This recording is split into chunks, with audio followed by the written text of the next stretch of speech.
Queridos, esta noite é uma noite de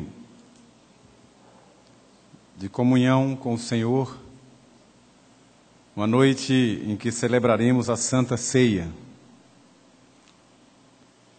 É, portanto, uma noite mais que especial para todos nós. Quero desde já destacar que tudo o que nós fazemos aqui é tão somente pela fé, visto que de nós mesmos e por nós mesmos não teríamos nada para oferecer por nossa inteligência, competência ou bondade. Mas pela fé em Cristo Jesus é que estamos cultuando aqui, e pela fé sabemos que somos aceitos por Ele. Vamos participar da Santa Ceia, não porque não pequemos e sejamos, por nós mesmos, isentos de culpa. Não tem um só justo, um sequer. Mas todo crente é justificado pelo precioso sangue de Jesus. Então, desde já, abra seu coração e prepare-se para participar da santa e solene ceia do Senhor. Mas nesta noite eu quero partilhar com você uma porção da Escritura dentro de um assunto que eu pretendo explorar nesses próximos dias. Eu escrevi sobre a última trombeta no boletim de hoje. Domingo que vem, se Deus quiser, será um outro tema ainda a respeito da escatologia, que é a parte da doutrina ou da teologia que estuda as últimas coisas. Eu sei que compete aos pastores, aos profetas, aos pregadores, anunciar a vinda de Jesus, alertar a igreja a respeito da volta triunfante de Jesus. Eu sei que uma das marcas, um dos sinais do regresso do Rei será o sono, inclusive da igreja. Porque a Escritura diz, está lá em Mateus capítulo 24, lá não, aqui. Está aqui em Mateus 24, que as 10 virgens adormeceram. Tanto adormeceram as 5 insensatas, como adormeceram também as 5 prudentes. A diferença é que as 5 prudentes, ou as 5 que representam a verdadeira igreja de Cristo, tinha adormecido, dado a demora, mas tinha a candeeira com o azeite.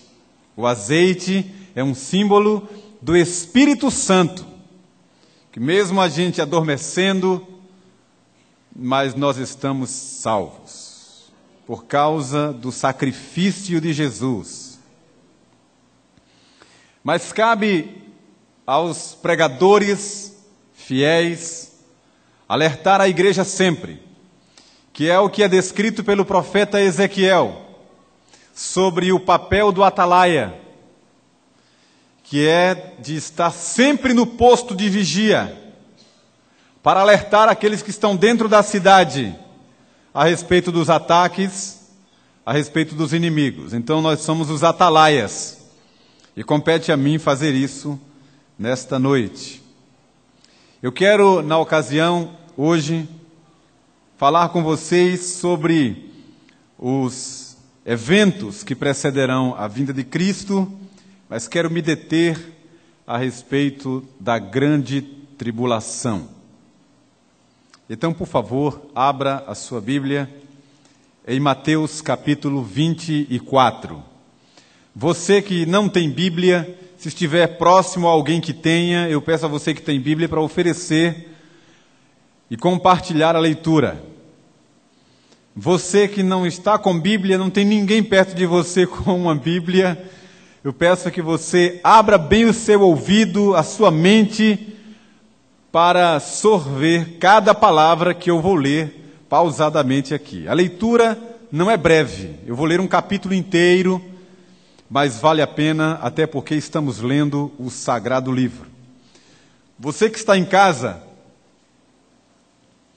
e está participando do culto, pegue a sua Bíblia também.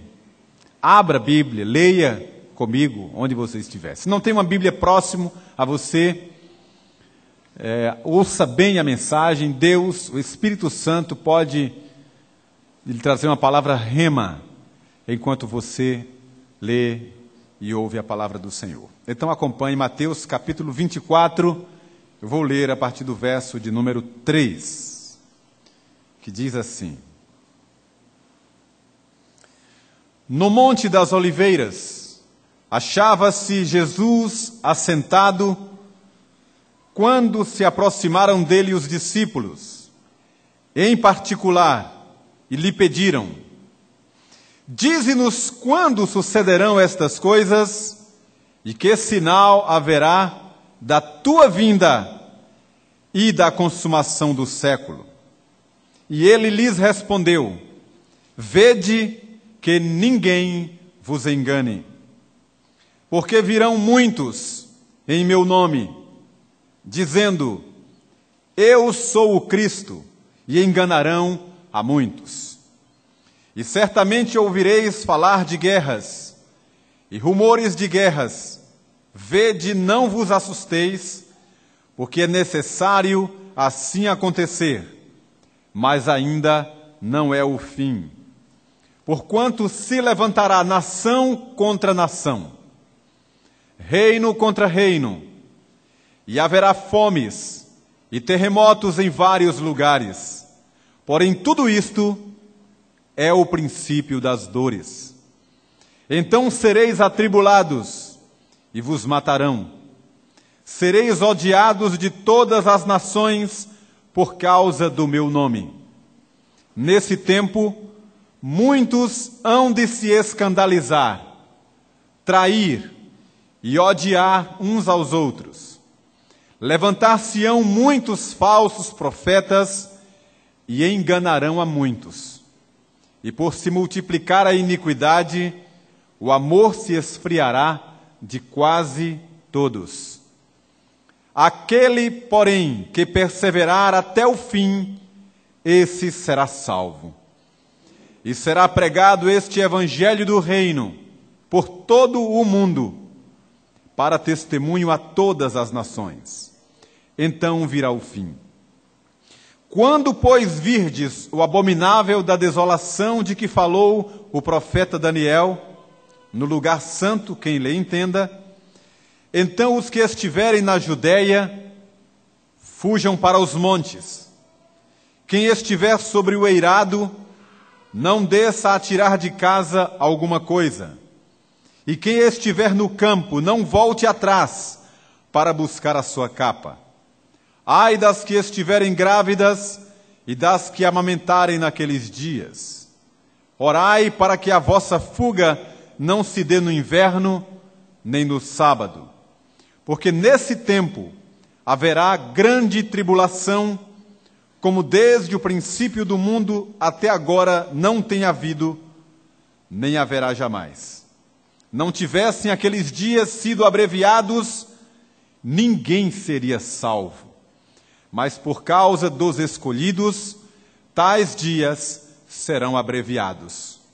Então, se alguém vos disser: Eis aqui o Cristo, ou ei-lo ali, não acrediteis, porque surgirão falsos cristos, falsos profetas, operando grandes sinais e prodígios para enganar, se possível, os próprios eleitos. Vede que vos tenho predito. Portanto, se vos disserem: Eis que ele está no deserto, não saiais. Ou ei-lo no interior da casa, não acrediteis. Porque assim como o relâmpago sai do oriente e se mostra até no ocidente, assim há de ser a vinda do Filho do Homem. Onde estiver o cadáver, aí se ajuntarão os abutres. Logo em seguida, a atribulação daqueles dias, o sol escurecerá. A lua não dará a sua claridade. As estrelas cairão do firmamento, e os poderes dos céus serão abalados. Então aparecerá no céu o sinal do Filho do Homem. Todos os povos da terra se lamentarão e verão o Filho do Homem vindo sobre as nuvens do céu com poder e muita glória. E ele enviará os seus anjos com grande clangor de trombeta, os quais reunirão os seus escolhidos dos quatro ventos, de uma a outra extremidade dos céus. Aprendei, pois, a parábola da figueira. Quando já os seus ramos se renovam e as folhas brotam, sabeis que está próximo o verão. Assim também vós, quando virdes todas estas coisas, sabei que está próximo às portas. Em verdade vos digo que não passará esta geração sem que tudo isto aconteça. Passará o céu e a terra, porém as minhas palavras não passarão. Mas a respeito daquele dia e hora, ninguém sabe, nem os anjos dos céus, nem o Filho, senão o Pai. Pois assim como foi nos dias de Noé, também será a vinda do Filho do Homem.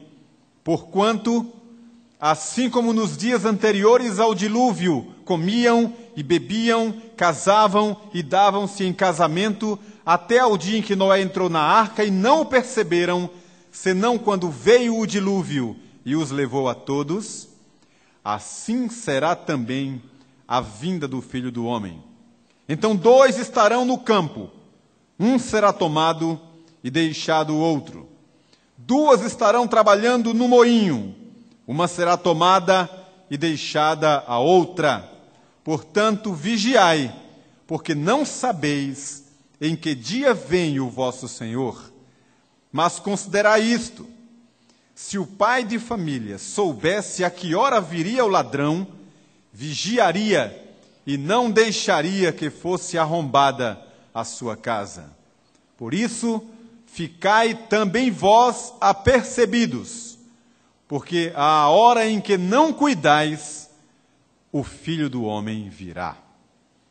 Que o Senhor abra o nosso entendimento para discernirmos a sua palavra.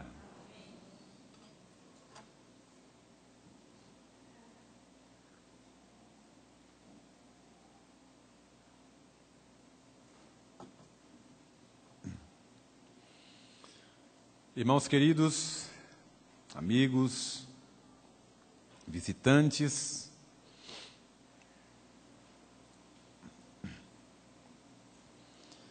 eu não preciso ser um profeta com uma aura ao redor de mim, ou com um novo oráculo, para entender, à luz das Escrituras, que o Senhor está voltando para buscar a sua igreja. Você pode imaginar ou argumentar como argumentaram muitos ao longo da história, acreditando que naquela geração deles seria aquela a geração da vinda do Senhor ou a chamada geração do arrebatamento. Muitos pensaram isso. Como ao longo das eras, muitos também tentaram marcar uma data para a vinda do Senhor.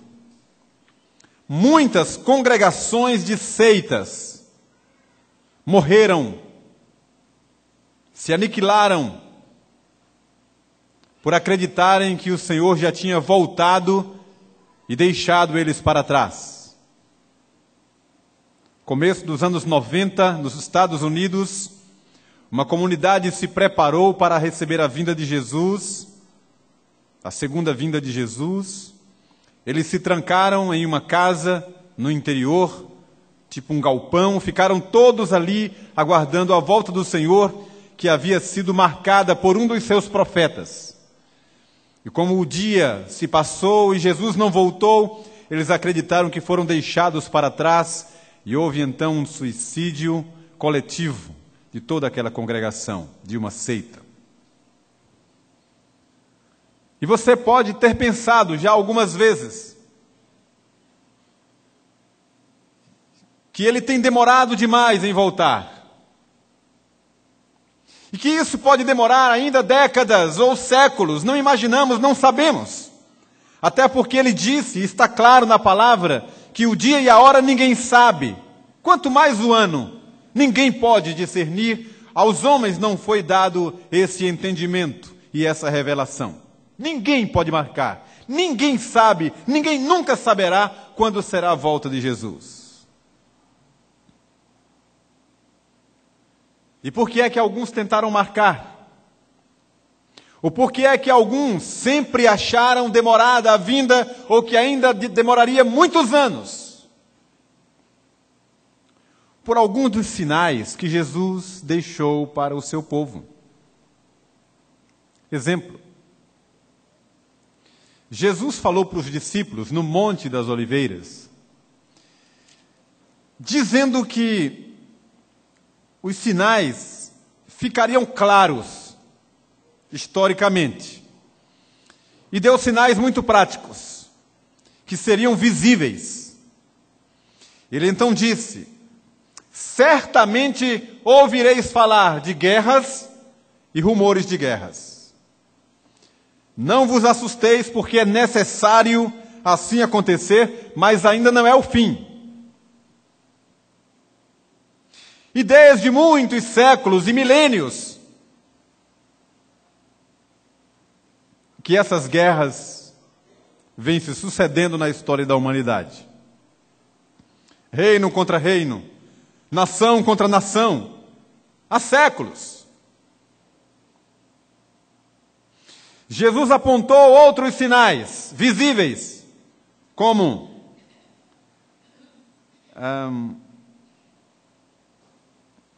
fome, epidemias, dilúvios, como enchentes, calamidades, coisas que já vêm acontecendo há muitos séculos.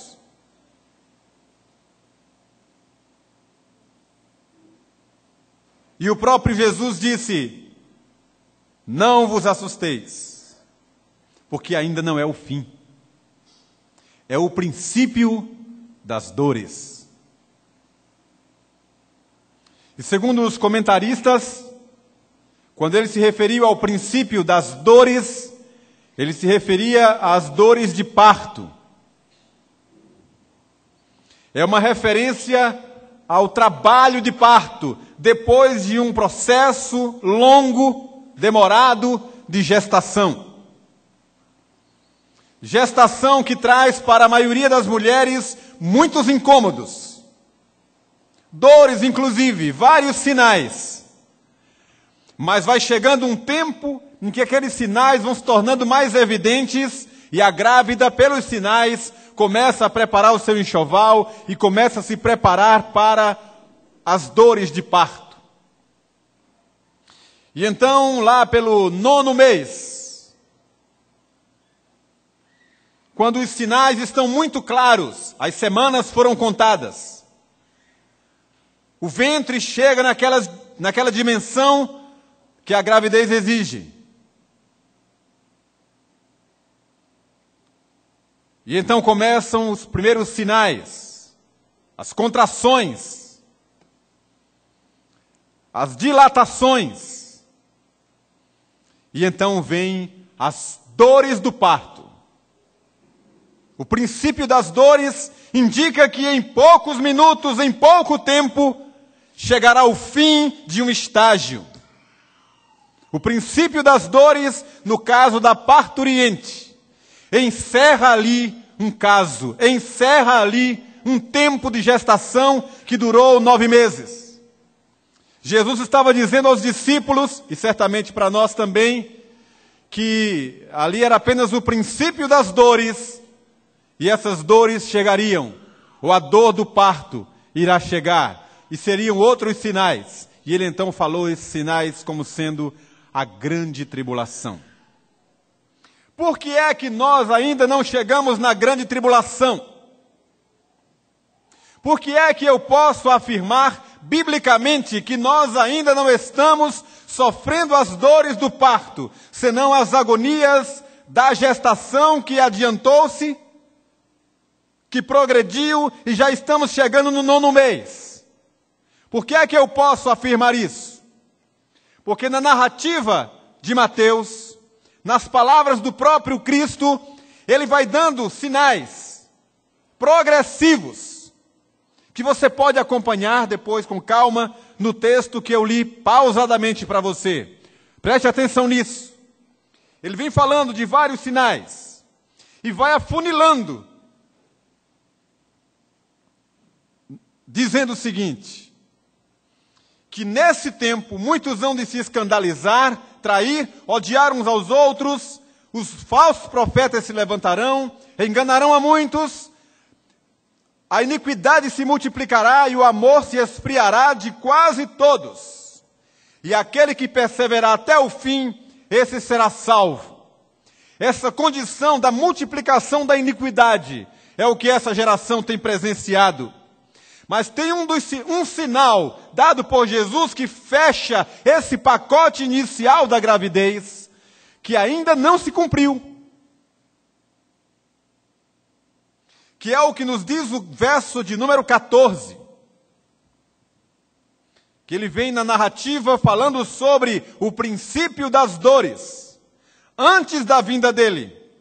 E no verso 14 Jesus diz, e será pregado este evangelho do reino por todo o mundo, para testemunho a todas as nações. Então virá o fim. E nós temos ainda 1/3 da população mundial que nunca ouviu falar de Jesus. Dos 6 bilhões e 300 milhões de habitantes que povoam a terra, 1/3 ainda não ouviu falar de Jesus. Nós ainda não vimos cumprida aqui, esta parte da profecia de todo o mundo ouvir o Evangelho para testemunho. Conquanto muitos pensem que por se tratar de 1/3 da população e tantas áreas distantes, inóspitas, inalcançadas, muitos aborígenes, tribos desconhecidas, povos não catalogados pela ONU, conquanto haja ainda tanta gente sem ouvir falar do Evangelho, nos parece que isso seria uma medida dificultadora para que a graça de Deus chegue onde deve chegar. Mas eu quero dizer para você que isso não é problema para Deus. A palavra do Senhor pode chegar no abrir e fechar de olhos. E o que o texto está dizendo não é que a salvação vai chegar a todas as nações, ou que todos irão se salvar. O Evangelho será pregado em todos os povos e todas as nações para testemunho. Todos saberão que Jesus é o Senhor. Seja através da pregação da boca de um profeta, mas também você não se esqueça de que a própria Escritura diz que a própria natureza proclama as verdades de Deus e que por causa disso ninguém é indesculpável. Ninguém poderá dizer que nunca ouviu falar da glória de Deus, porque a glória de Deus está expressa na sua criação. E o Salmo de número 19 diz que um dia discursa a outro dia, e uma noite revela conhecimento a outra noite. Não há linguagem, nem há palavras, deles não se ouve nenhum som. No entanto, por toda a terra se faz ouvir a sua voz. Até os confins do mundo, a boca de Deus está proclamando isso. Então não pense que porque falta ainda muita gente para ouvir a proclamação do Evangelho, isso duraria muitos anos ainda, porque Jesus virá num abrir e fechar de olhos. Ele disse que assim como um relâmpago sai do Oriente e se mostra até no Ocidente, assim será a vinda do Senhor, que ainda não se cumpriu. Mas a vinda dele, por essa razão, é chamada pela teologia de uma vinda iminente. Iminente, a qualquer momento.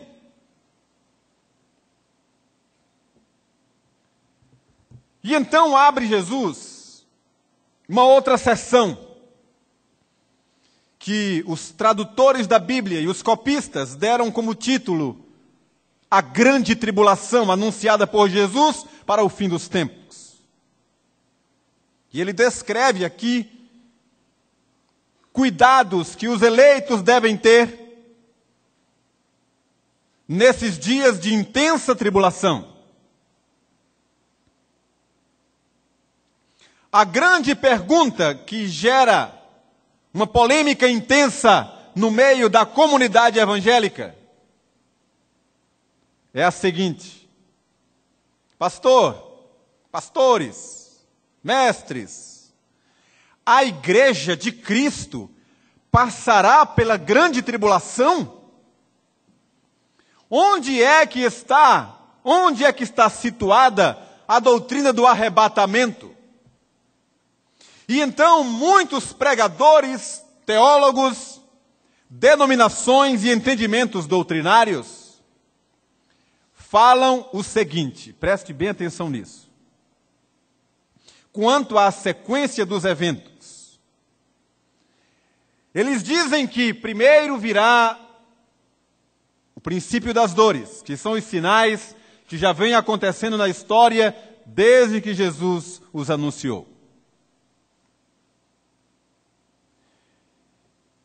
E que quando for ser inaugurado o período da grande tribulação, o Senhor descerá nas nuvens, secretamente,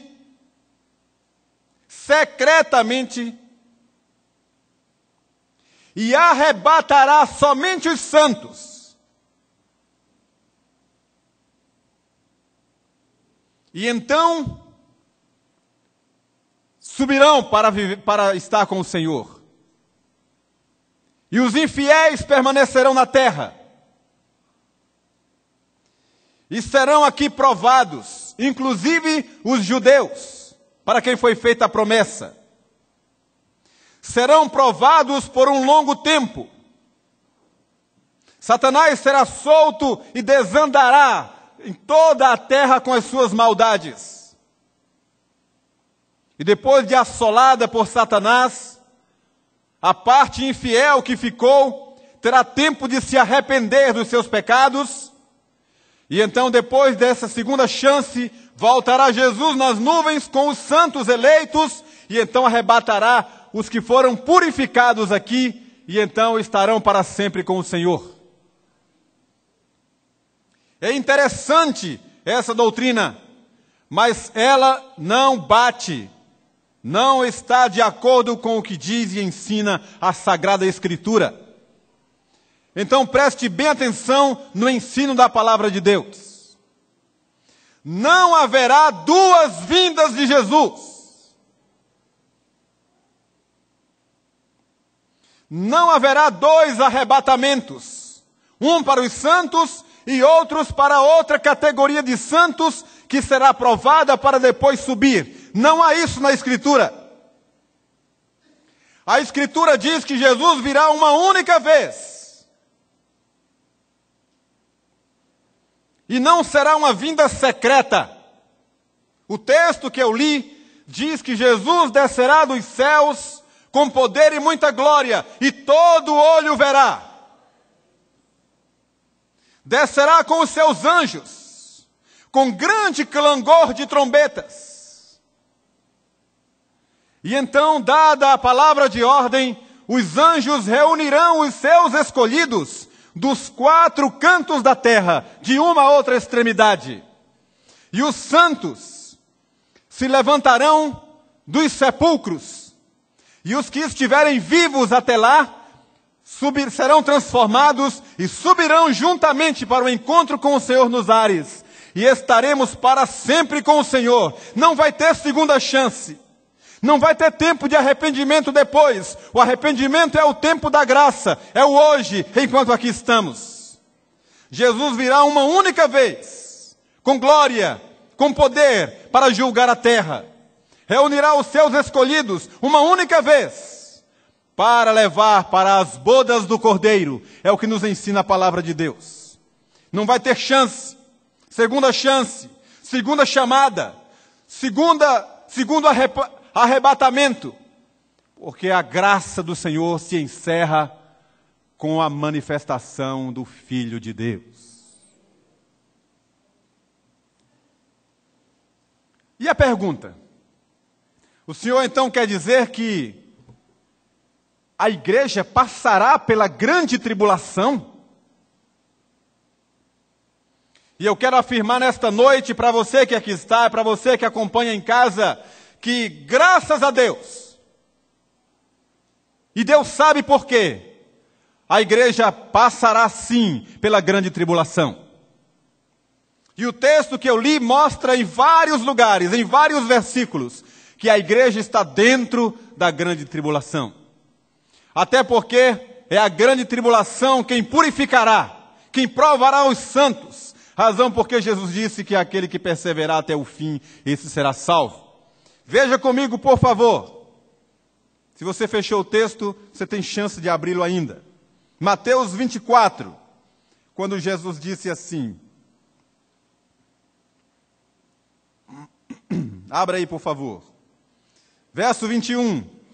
Porque nesse tempo haverá grande tribulação, como desde o princípio do mundo até agora não tem havido, nem haverá jamais.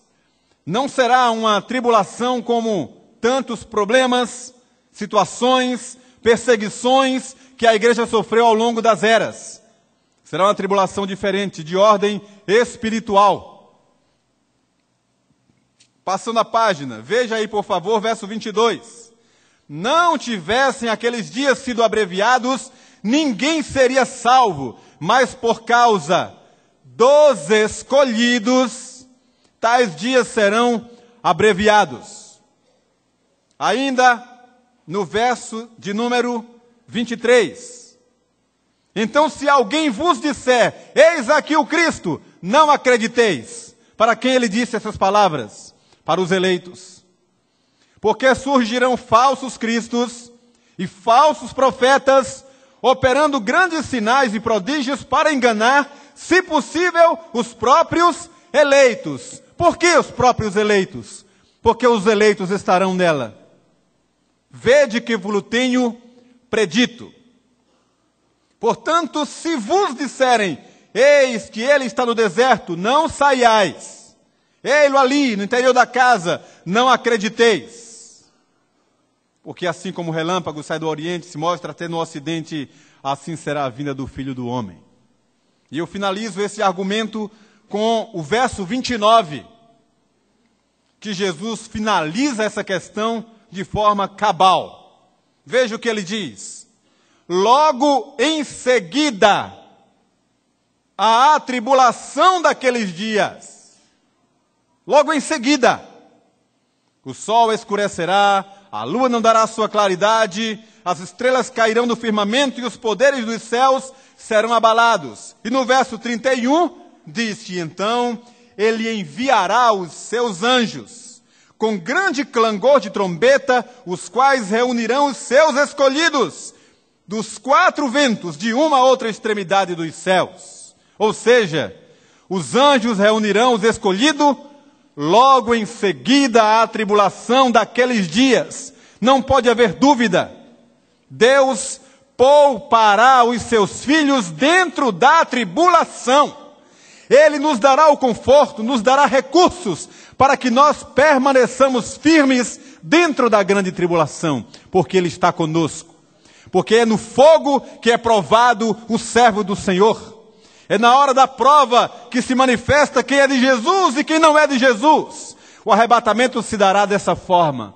porque é através da tribulação que o Senhor purificará o seu povo.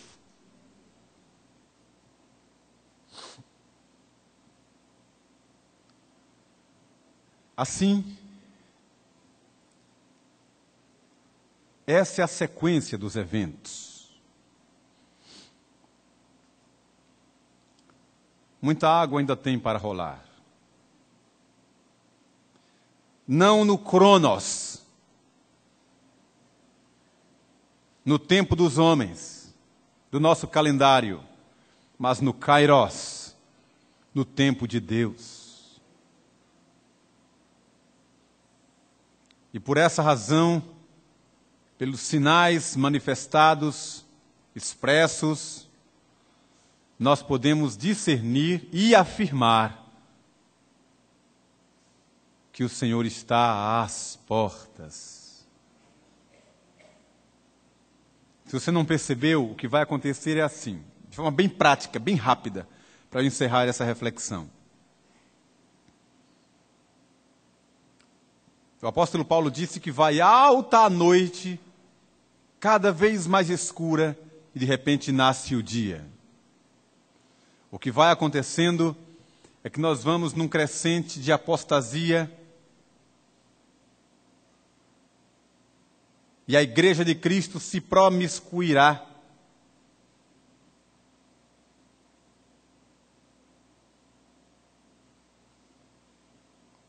Estará misturada com todo tipo de adoração a outros deuses, tudo em nome de Deus, tudo parecido com Deus, tudo parecido com o Evangelho. O Evangelho se diluirá no comportamento da geração apóstata. E quando vai parecer que a noite chegou no seu limite, então o Senhor derramará do céu um santo avivamento, que vai preservar os santos em tempos de apostasia.